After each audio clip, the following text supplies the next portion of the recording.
The sprawling St. Clair mansion loomed large against the evening sky, its glittering windows reflecting the soft glow of the setting sun. Inside, the grand dining room was alive with the sounds of clinking glasses, polite laughter, and the hum of aristocratic conversation. Cassandra sat at the far end of the long, mahogany table, an outsider in the world she had married into. Her posture was perfect, her smile polite, but the tension in her shoulders betrayed her discomfort. Victoria St. Clair, the matriarch of the family, presided over the gathering like a queen on her throne. Draped in an elegant, custom-designed gown, she oozed confidence and authority, her sharp eyes darting around the room, ensuring everything was exactly as it should be. To Victoria, appearances were everything. She had mastered the art of subtle cruelty, her comments veiled with just enough civility to make them unassailable. Tonight, Cassandra was her favorite target. "You must find it overwhelming, dear," Victoria said, her voice dripping with feigned concern. "Coming from such modest beginnings and suddenly finding yourself here, surrounded by history and refinement. It must feel like stepping into a fairy tale." Cassandra's cheeks flushed slightly, but she kept her composure. "It's certainly a change," she replied evenly. "But I've always believed that every new experience is an opportunity to grow." Victoria's smile tightened, her subtle dig deflected.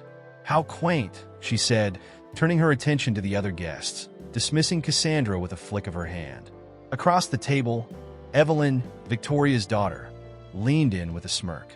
"Tell me, Cassandra," she began, her tone light, but her words pointed.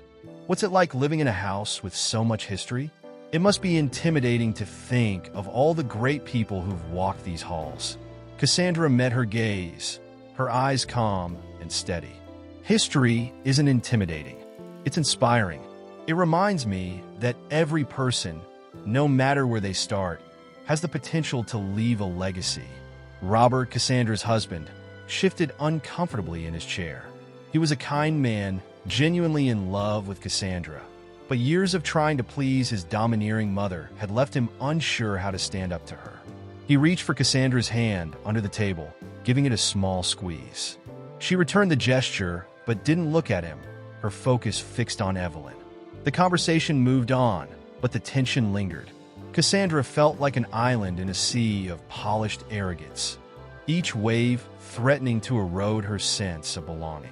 She glanced around the room, taking in the ornate chandeliers, the intricate molding on the ceiling, the centuries-old paintings that lined the walls. She had always admired beauty and craftsmanship, but tonight the opulence felt suffocating. Her thoughts drifted to her grandmother, Margaret Hollis, a woman who had known these halls in a very different way. Margaret had worked as a maid in this very mansion, her hands scrubbing floors and polishing silver that now sat on this table. Cassandra had grown up hearing her grandmother's stories, tales of resilience and quiet dignity in the face of condescension and hardship. Those stories had shaped Cassandra, teaching her the value of hard work and the importance of self-respect. What the street Claires didn't know, what they couldn't even fathom, was the truth about the mansion they so proudly claimed as their legacy. Cassandra had discovered it by accident, shortly after her grandmother's death. Sorting through Margaret's belongings, she had stumbled upon a faded folder containing letters, receipts, and a deed. The mansion, once the crown jewel of the St. Clair family, had been purchased by Margaret decades ago when the family fell on hard times. It was an astonishing revelation, one that changed everything Cassandra thought she knew about her grandmother and her own place in this family. But she had kept it to herself, not wanting to disrupt her marriage or provoke unnecessary conflict. She told herself it didn't matter who technically owned the mansion, as long as Robert loved her and they could build a life together. Yet sitting at this table, enduring the quiet disdain of Victoria and Evelyn, Cassandra couldn't help but feel the weight of the truth pressing against her chest. As dessert was served, Victoria leaned forward, her voice cutting through the hum of conversation. "Robert, darling," she said, "have you given any thought to what we discussed? About relocating to one of the city properties? It's such a shame to let this house go to waste." Cassandra's gaze snapped to her mother-in-law. "Go to waste?" she repeated before she could stop herself. Victoria looked at her as if she were a child who had spoken out of turn. "Well, of course, dear," she said with a patronizing smile. "This house is far too grand for someone who doesn't appreciate its history." The implication was clear, and the air seemed to grow heavier. Cassandra took a deep breath, her grandmother's voice echoing in her mind. "Dignity, my girl, always dignity. History is important," Cassandra said, her voice steady. "But so is understanding the present." Victoria raised an eyebrow, but before she could respond, Evelyn laughed lightly. "Well, at least you have a sense of humor," she said. Cassandra smiled faintly, her mind made up. This game they played, this dance of subtle insults and false superiority, it was coming to an end. She didn't need to defend herself with words anymore. Soon, the truth would do it for her. Cassandra sat alone in the quiet of her home office, a space she had carved out for herself in the sprawling mansion. The walls were lined with bookshelves she'd carefully filled over the years, their spines worn with use. A small lamp cast a warm glow on her desk, where an old leather trunk rested, its brass fittings tarnished with age. This trunk, passed down from her grandmother, Margaret Hollis, was more than a relic of the past. It was a treasure chest of stories, struggles, and triumphs. Cassandra ran her fingers over the worn leather, remembering the day she found it tucked away in her grandmother's attic. It had been a year after Margaret's passing, during the bittersweet process of sorting through her belongings. Cassandra had hesitated to open the trunk at first, almost as if disturbing it would somehow disrupt the sanctity of her grandmother's memory. But when she finally lifted the lid, she discovered more than she could have imagined. Inside were neatly bundled letters, receipts, and faded photographs. At first, they seemed like ordinary remnants of a life well lived. But as Cassandra delved deeper, she realized they told a story she had never heard before, a story her grandmother had kept hidden. Margaret Hollis had been a maid in the St. Clair mansion during her youth, a fact Cassandra had known since childhood. Margaret often spoke fondly of the house, describing its grandeur in vivid detail. But what Margaret never shared was the twist in her tale. When the St. Clair family faced financial ruin years ago, they were forced to sell the mansion. To Cassandra's astonishment, the documents in the trunk revealed that it was Margaret who had purchased it, using the savings she had meticulously built over decades of hard work. Cassandra still remembered the day she uncovered the deed. The paper was yellowed and fragile, the ink slightly faded, but the name Margaret Hollis was clear and unmistakable. It was dated 40 years ago, around the time Cassandra was born. Alongside it were letters exchanged between Margaret and the bank, detailing the process of the purchase. There were also notes from Margaret's personal journal, filled with thoughts about her decision to buy the mansion and her plans to preserve it for future generations. The revelation had left Cassandra speechless. She had always admired her grandmother's strength and resilience, but she had never imagined the depth of her determination. Margaret had quietly turned her modest earnings into a legacy, reclaiming the very house where she had once been a servant. It was an act of defiance, a silent triumph over the social and economic barriers that had tried to confine her. For weeks after discovering the documents, Cassandra wrestled with what to do. She wanted to shout the truth from the rooftops, to honor her grandmother's legacy in a way that would make the world sit up and take notice. But she also knew the truth would create waves in her life, especially with Robert's family. The Street Clairs, proud and self-assured, believed the mansion was the cornerstone of their identity, a testament to their supposed superiority. Cassandra couldn't imagine how they would react to learning the house no longer belonged to them. And so, she kept the secret. At first, it felt like a burden, a weight she carried alone. But over time, it became a source of quiet strength. Knowing the truth gave her a sense of ownership, not just of the mansion, but of her place within its walls. Whenever Victoria or Evelyn made cutting remarks, Cassandra reminded herself of her grandmother's legacy, finding solace in the knowledge that she was more connected to the house than they could ever understand. Still, there were moments when the secret felt too big to bear.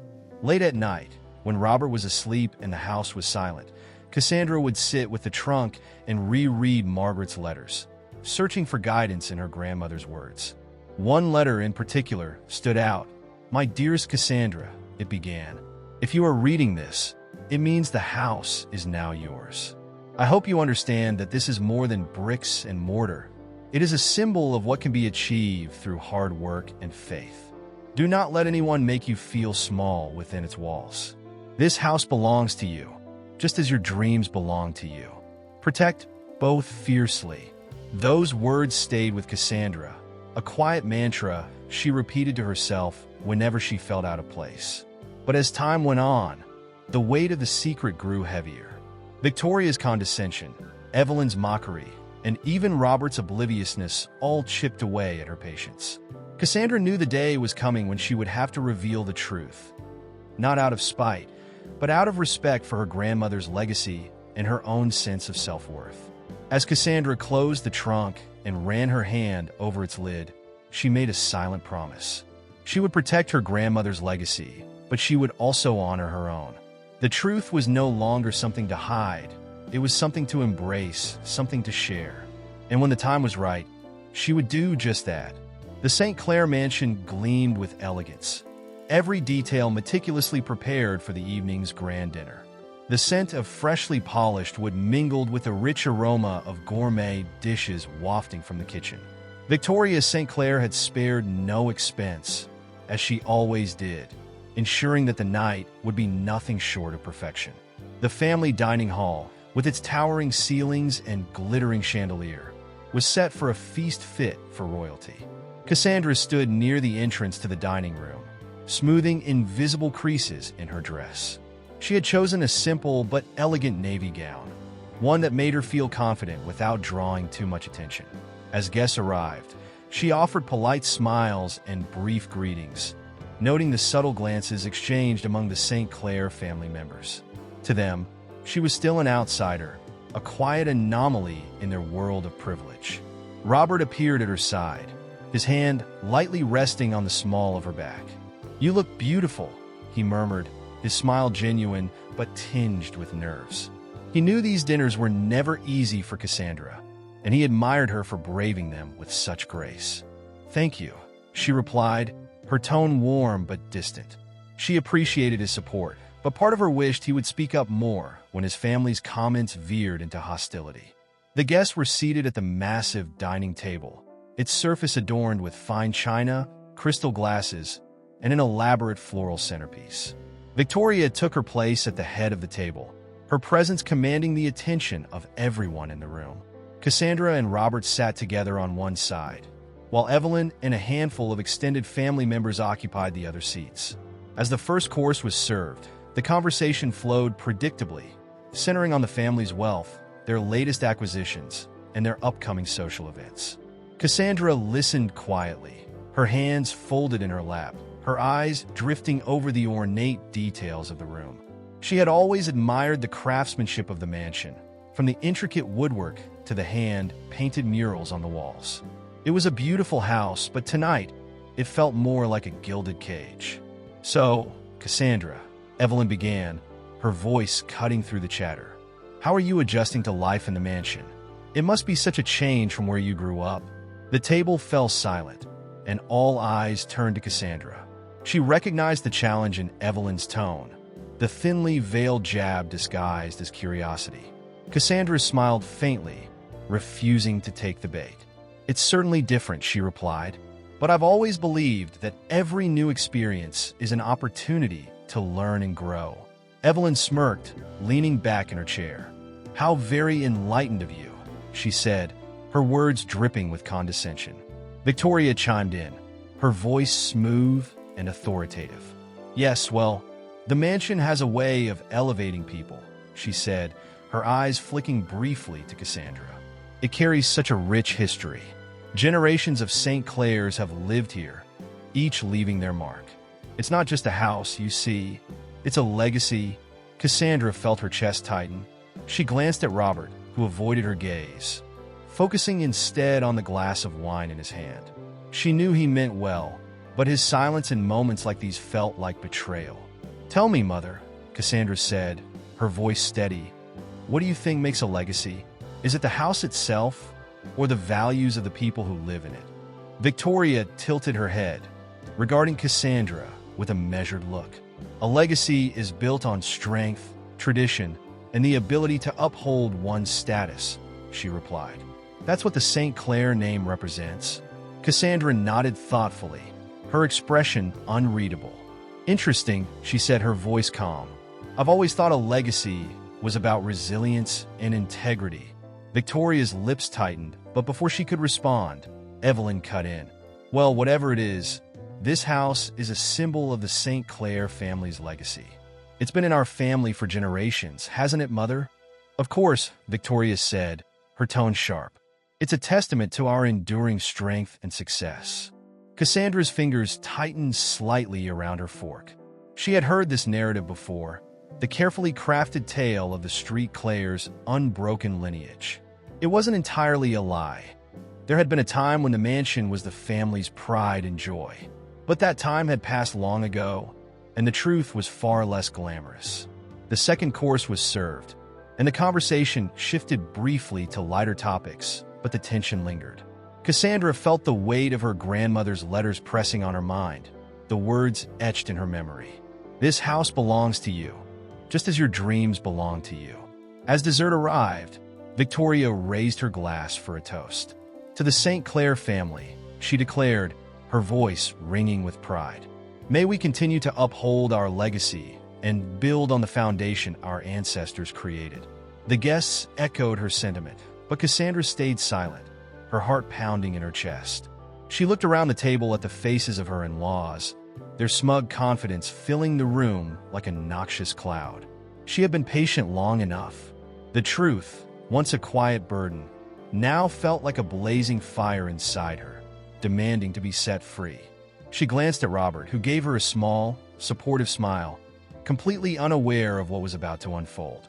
Cassandra set her glass down and folded her hands in her lap. The time had come. The room was buzzing with chatter as the dessert plates were cleared, but Cassandra's mind was far from the polite conversation swirling around her. Victoria, Evelyn, and the other Street Clairs basked in the glow of their shared self-congratulations, oblivious to the quiet storm brewing at the other end of the table. Cassandra sat silently, her hands folded in her lap, her outward calm masking the fire burning within her. Victoria turned toward her with a razor-sharp smile. Cassandra, dear, you've been awfully quiet tonight. Surely you must have something to add. How do you find life in a house with such grandeur?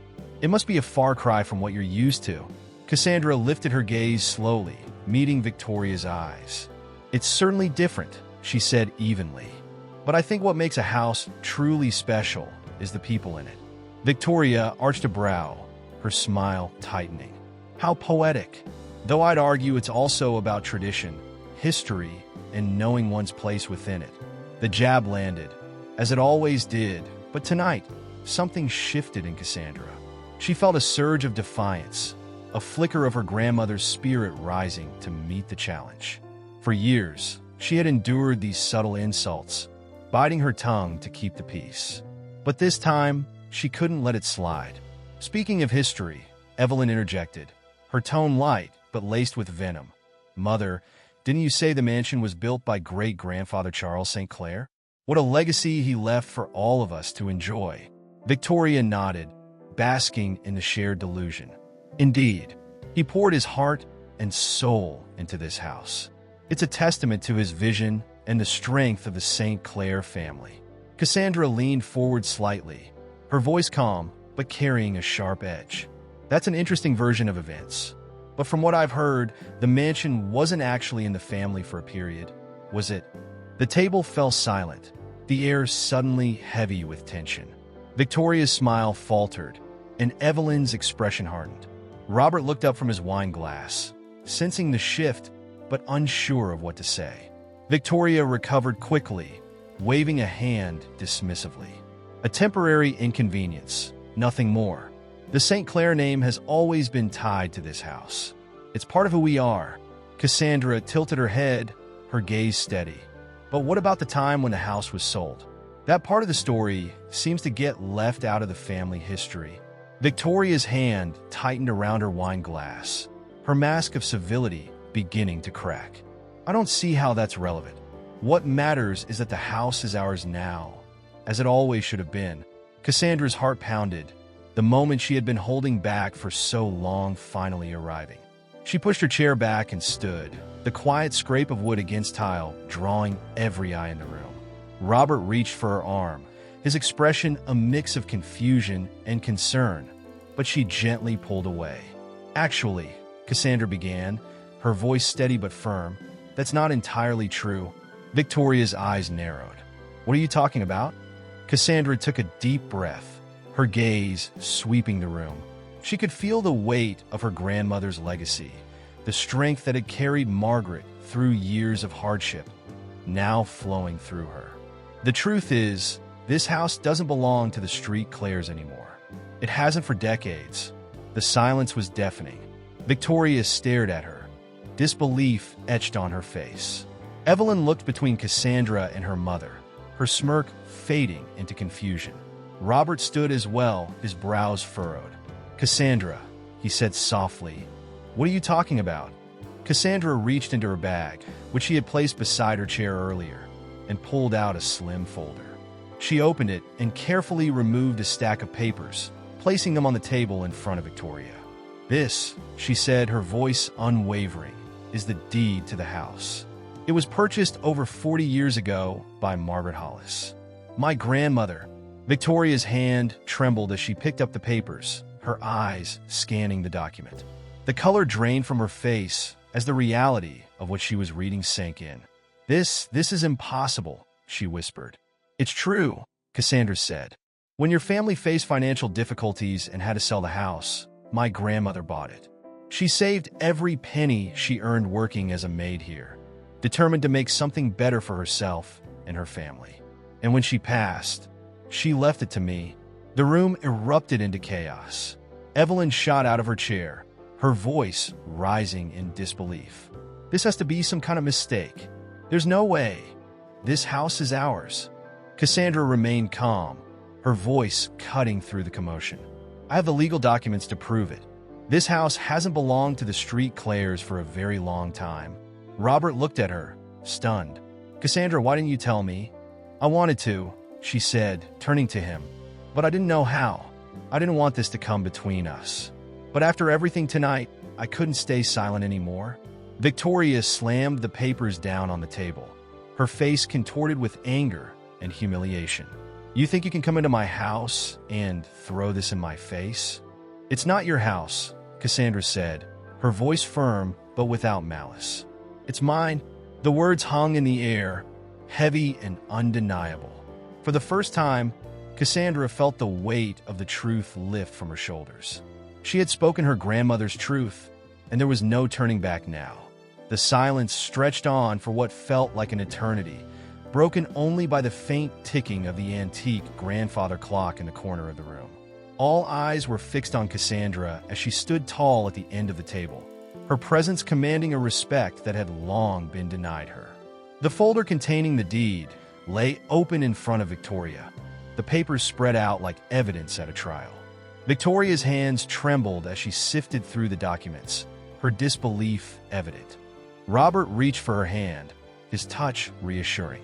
"You could never come between us," he said softly. "But I wish you'd trusted me enough to share this sooner. We could have faced it together." She nodded, tears stinging her eyes but refusing to fall. "I'm sorry, Robert. I didn't mean to shut you out. I didn't know how to balance everything. But tonight, I couldn't keep quiet any longer." Across the table, Victoria stirred, her voice breaking the tension. "You think you've won, don't you?" she said, her tone brittle. "You think this makes you better than us?" Cassandra turned to her, her expression calm but resolute. "This isn't about winning, Victoria. It's about truth. And it's about respect, something I've been denied since the day I married into this family." Victoria's lips tightened, and for a moment, it seemed like she might lash out again. But instead, she sighed heavily, sinking further into her chair. "You don't understand what it's like," she murmured, her voice softer now. "To feel everything you've built slipping away." Cassandra frowned, her anger giving way to a flicker of compassion. "I do understand," she said gently, "because my grandmother knew that feeling. She worked in this house, invisible to everyone around her, dreaming of something better. And when your family sold the mansion, she didn't see it as your failure. She saw it as her chance to create something meaningful. She saved this house, Victoria, not out of spite, but out of hope. Victoria's gaze dropped to the table, her hands trembling as she smoothed the edge of the tablecloth. The silence stretched between them, heavy with unspoken words. One of the guests, a distant cousin whose name Cassandra barely remembered, cleared his throat awkwardly. "Well," he said, his voice too loud in the quiet room, "this has certainly been an eventful evening." The comment broke the tension slightly, and a few nervous chuckles rippled through the room. One by one, the guests began to excuse themselves, murmuring polite farewells as they shuffled out of the dining hall. Soon, only Cassandra, Robert, and Victoria remained. Robert moved to stand beside his mother, his expression gentle but firm. "Mom," he said softly, "you need to listen to Cassandra. This isn't about taking anything from you. It's about honoring the truth. And maybe it's time we all looked at things differently." Victoria didn't respond immediately. When she finally spoke, her voice was barely audible. "I need time," she said, her gaze fixed on the empty plates in front of her. This is a lot." Cassandra nodded. "Take all the time you need," she said. "But understand this. I'm not your enemy, Victoria. I never was." Victoria glanced up at her, and for the first time, there was something in her expression that looked almost like understanding. She nodded once, then stood and left the room without another word. The silence that followed was deep, but not oppressive. Cassandra turned to Robert, who pulled her into a gentle embrace. "You were incredible tonight," he said, his voice filled with pride. "I'm sorry it had to be like this, but I'm so proud of you." Cassandra rested her head against his chest, the weight of the evening finally lifting. "Thank you," she murmured. "But this is just the beginning." And it was. For the first time in years, Cassandra felt a sense of clarity. The truth was out, and while there would be challenges ahead, she was ready to face them, with her grandmother's legacy lighting the way. The following morning, Cassandra stood in the middle of the mansion's grand foyer, sunlight streaming through the towering stained glass windows. The air felt different now, lighter somehow, as if the house itself had exhaled after years of holding its breath. The silence was calming, but Cassandra's mind was anything but. She was replaying the events of the previous night, each conversation, each reaction, and wondering what would come next. Robert joined her, his steps echoing on the polished marble floor. He looked at her with a mixture of admiration and concern. "How are you feeling?" he asked softly. Cassandra took a deep breath. "Relieved," she said after a moment, "but also unsettled. This house isn't just a place anymore. It's a responsibility. I need to figure out what to do with it, how to make it mean something." Robert nodded. "You'll figure it out," he said with quiet confidence. "And I'll be here to help, however I can." She smiled at him, grateful for his support. The tension that had hung between them last night seemed to have eased, replaced by a mutual understanding. For the first time in their marriage, Cassandra felt like Robert truly saw her, not just as his wife, but as someone with a history and a purpose beyond their relationship. The first thing Cassandra did was contact a lawyer to formally establish her ownership of the mansion. While the deed in her name was undisputed, she wanted to ensure everything was documented properly.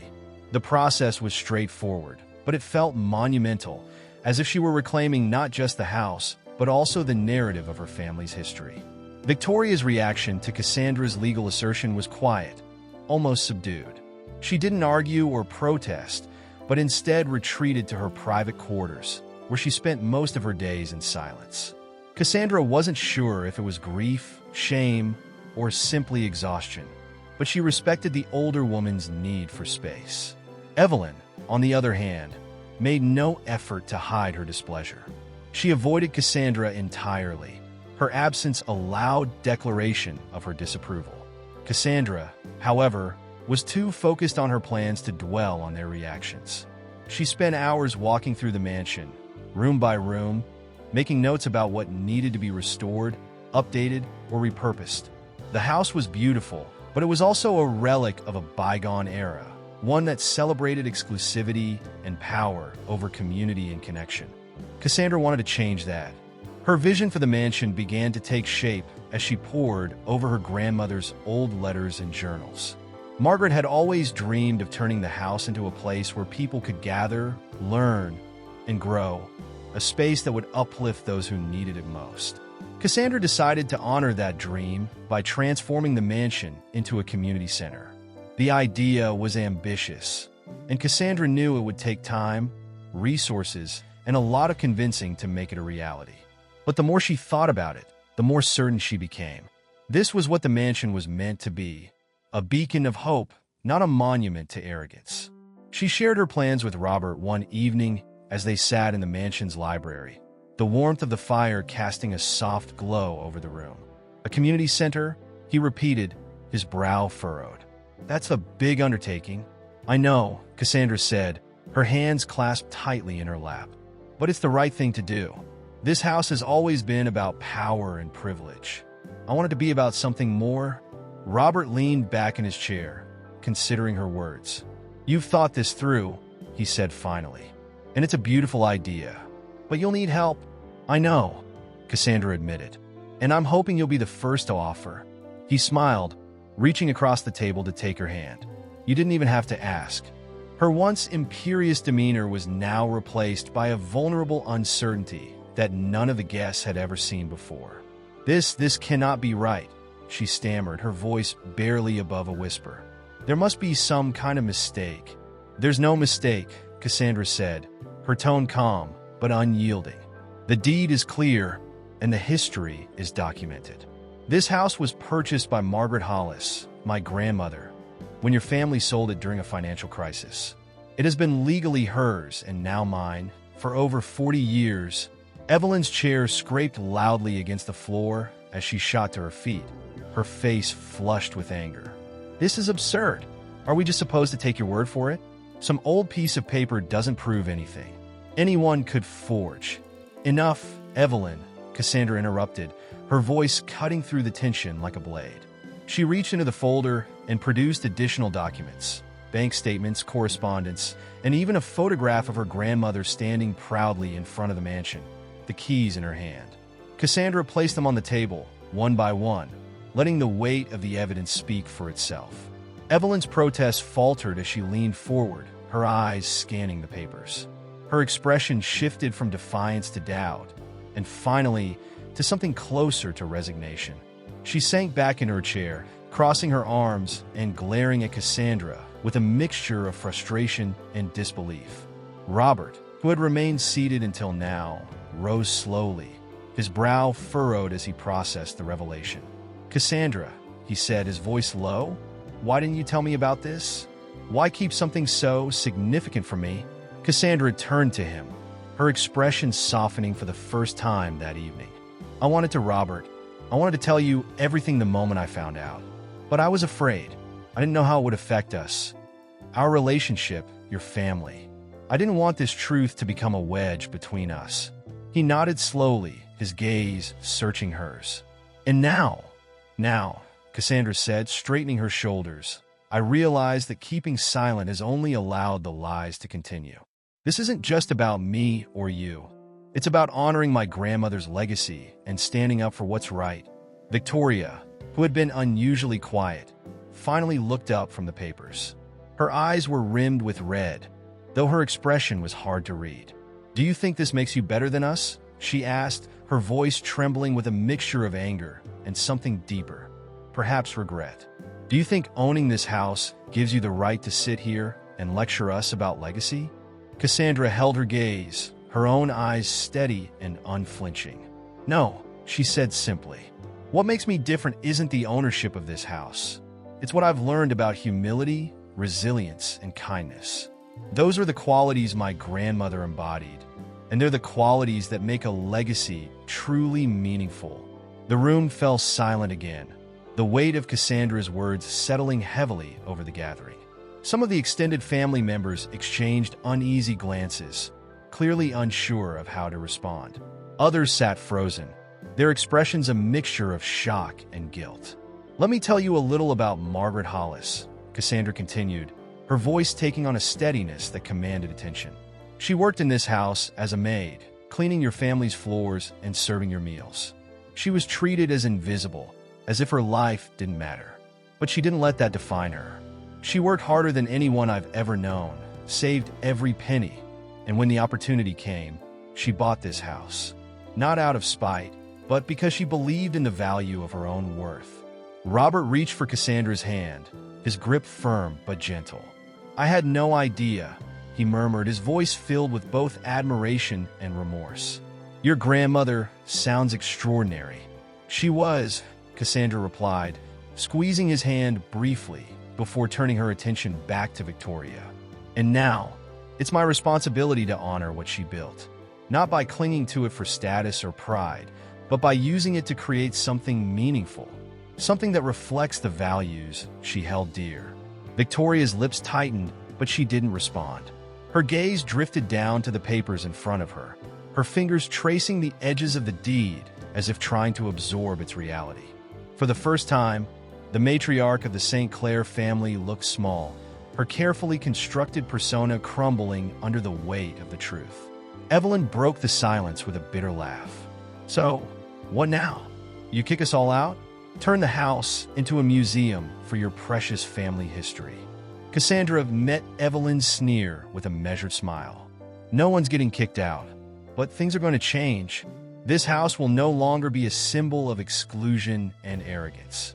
It will be a place where people are valued for who they are, not where they come from." The bold declaration hung in the air, and for a moment, no one dared to speak. Cassandra, standing tall and resolute, felt the weight of her grandmother's legacy settle firmly on her shoulders. It wasn't a burden, it was a privilege. The truth was out, and there was no going back. The dinner had dissolved into chaos. Victoria sat frozen at the head of the table, the once commanding matriarch, now a shadow of her former self. The truth had stripped her of her armor, leaving her vulnerable in a way no one had ever seen. Evelyn, on the other hand, had stormed out of the room moments earlier, her anger spilling over as she muttered about lies and betrayal. The other guests exchanged nervous glances, unsure whether to stay or leave. Cassandra remained standing, the air around her charged with a newfound sense of authority. Her hands were steady, but her heart raced as she replayed the confrontation in her mind. The weight of years of condescension and prejudice had finally lifted, but it left behind a bittersweet ache. She hadn't wanted this moment to feel so combative, hadn't wanted to see Robert's mother so shaken, or her husband looking at her with such a mix of awe and bewilderment. Robert stood beside her, his hand resting on the back of her chair as he tried to process what had just happened. He had always known Cassandra was strong, but tonight she had shown a level of courage and conviction he hadn't fully appreciated before. Still, a part of him felt blindsided. Why hadn't she told him? Why had she carried this burden alone? "Cassandra," Robert began, his voice low, "I need to understand. Why now? Why tonight?" Cassandra turned to him, her expression softening as she saw the genuine confusion in his eyes. "Because tonight," she said, "I realized I couldn't let them rewrite the story anymore. Your family has treated me like I didn't belong from the moment I walked through these doors. I've kept quiet because I wanted to keep the peace, but this isn't just about me, Robert. It's about my grandmother, her legacy. I couldn't let them erase that any longer." He nodded slowly, his gaze dropping to the floor. "I get that. I do. But why didn't you tell me earlier? Why did you carry this alone?" Cassandra sighed, her shoulders sagging slightly as the adrenaline began to fade. "I was afraid," she admitted. "Afraid of how you'd react. Afraid it would change the way you saw me, or the way you saw your family. I didn't want to come between you and them." With Robert's support, Cassandra began reaching out to local organizations, nonprofits, and community leaders to gather ideas and build partnerships. The response was overwhelmingly positive. People were eager to see the mansion, a symbol of exclusivity for so long, transformed into a space that welcomed everyone. As the plans moved forward, Cassandra faced resistance from some corners. Evelyn openly mocked the idea, calling it a ridiculous vanity project and accusing Cassandra of trying to erase the St. Clair legacy. Even some of the extended family voiced concerns about how the project would impact their reputation. Cassandra stood her ground, "This isn't about erasing anything," she told him firmly. "It's about adding to the legacy. A real legacy isn't about how much you have. It's about what you give." Her words silenced even the harshest critics, though she knew not everyone would be on her side. That was fine. She wasn't doing this for their approval. Months passed, and the transformation of the mansion began. Rooms that had once hosted exclusive galas were repurposed into classrooms and meeting spaces. The grand dining hall, where Cassandra had once felt so out of place, was converted into a community kitchen. The gardens, meticulously maintained but rarely used, were open to the public as a peaceful retreat. Victoria, still withdrawn but watching from the sidelines, surprised Cassandra one afternoon by offering a quiet gesture of support. "Your grandmother was a remarkable woman," she said, her voice hesitant but sincere. "I didn't see it then, but I see it now." Cassandra nodded, her throat tight with emotion. "Thank you," she said simply. By the time the community center was ready to open, the mansion had become a place of transformation, not just physically but symbolically. It was no longer a fortress of privilege, but a home for everyone. As Cassandra stood in the newly renovated foyer on opening day, surrounded by the hum of excited voices, she felt a deep sense of fulfillment. This was her grandmother's dream, and now it was her reality. The mansion hummed with life in a way it never had before. Once a symbol of exclusivity and elitism, the house now welcomed people from all walks of life.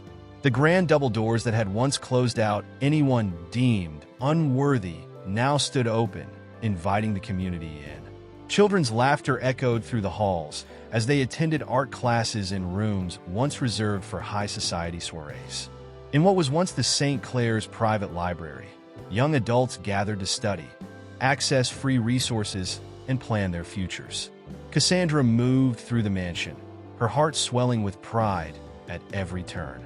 She paused in the dining hall, now a vibrant community kitchen, watching as volunteers worked side by side to prepare meals for local families in need. The same table where Victoria and Evelyn had once lorded over her was now covered with cutting boards, bowls of fresh produce, and stacks of plates ready to be filled. It was a transformation that felt almost poetic. Robert joined her, carrying a clipboard filled with schedules and logistics. His face lit up when he saw her. "We're officially over capacity for the first cooking class," he said, laughing. "I had to move half of them into the garden area." Cassandra smiled, a warm glow spreading through her chest. "That's a good problem to have." "Definitely," Robert agreed. "I still can't believe how quickly this has all come together." "It's because people were ready for something like this," Cassandra said.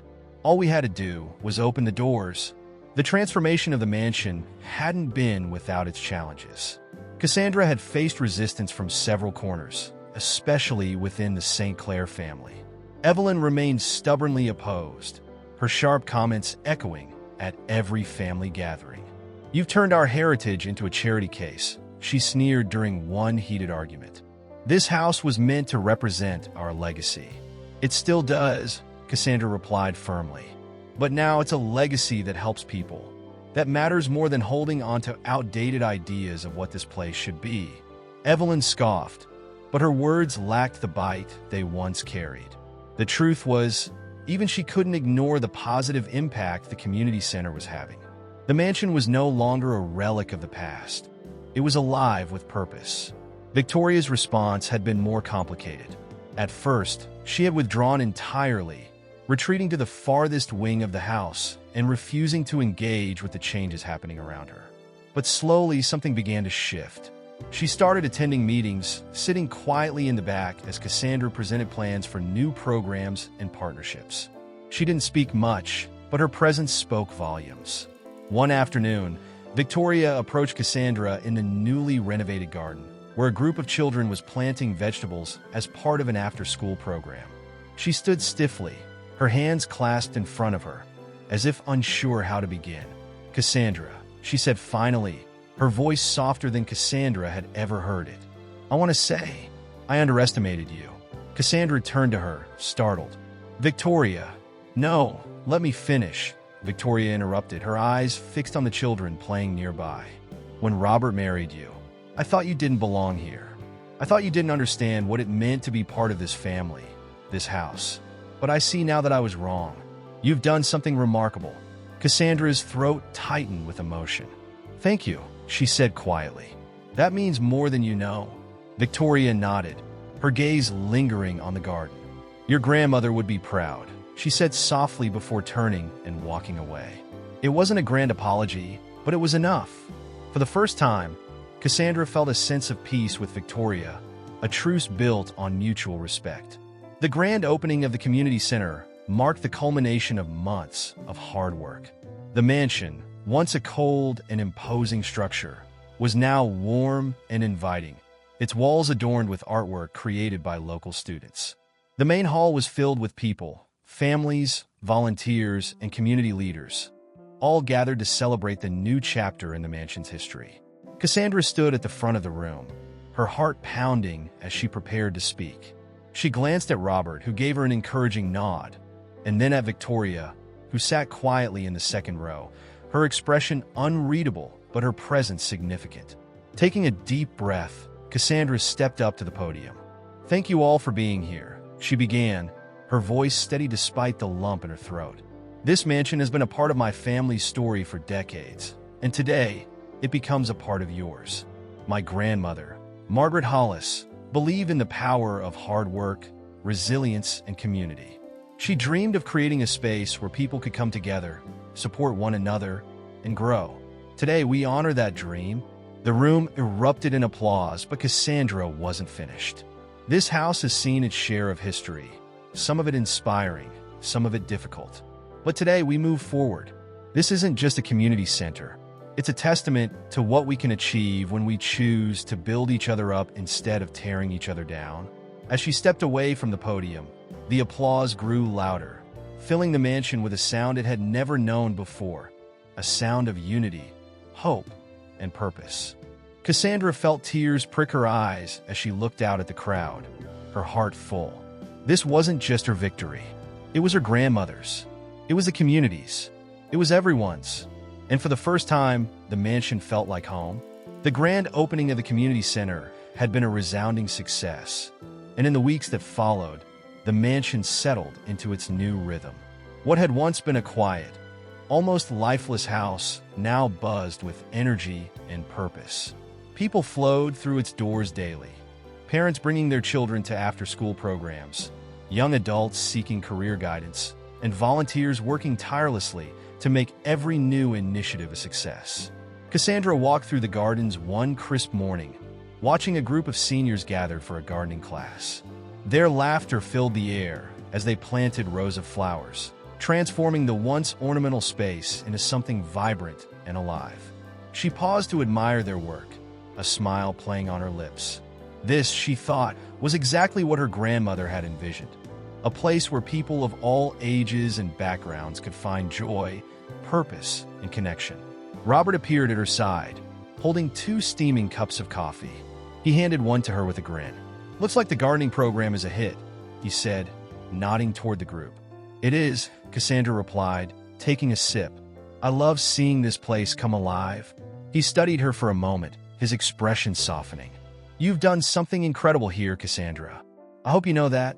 She looked up at him, her heart swelling with gratitude. "We've done it," she corrected. "I couldn't have done this without you." Robert chuckled. "Maybe, but you were the spark. I'm just lucky I get to be part of it." Their conversation was interrupted by the sound of children's laughter echoing from the direction of the main house. Cassandra turned to see a group of kids running across the lawn, waving brightly colored papers. One of the children stopped in front of her, holding up a crayon drawing of the mansion. "Miss Cassandra, look! I drew your house," the boy exclaimed, his face beaming with pride. Cassandra knelt down to examine the drawing, her smile widening. "That's beautiful, Jacob.